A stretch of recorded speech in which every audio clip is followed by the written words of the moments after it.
The problem's time. Time.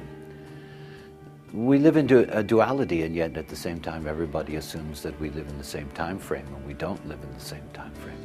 It's one of the most interesting things that you see statistically in human design is that 51% of humanity is emotional, that is, they have a defined solar plex center, and 49% of humanity are unemotional.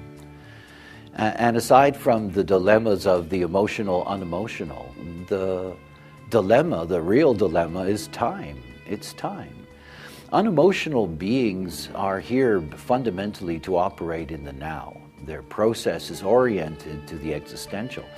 They're here to deal with things spontaneously. They're here to deal with things in the moment. They're here to take in experience fully, or as best they can in that sense, in the moment. But if you're an emotional being, you're operating in a different time. It's a very different time, yet most emotional human beings don't pay any attention to the fact that they have a different natural timing, but try to emulate the timing of those that don't have a defined emotional system. Emotional people are always trying to be spontaneous. They're always trying to live out a spontaneous energy. And yet it's the most dangerous thing for them because they're out of time. They've lost their timing, and their timing is everything.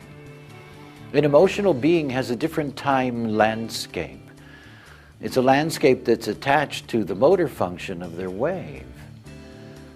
And that for them, everything is about waiting over time to be clear. No truth in the now if you're an emotional being, but great truth for you if you can live in your own time.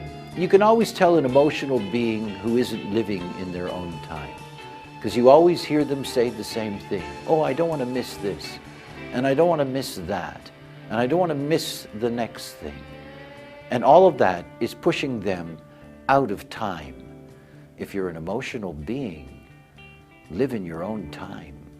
Wait out the wave. Be clear.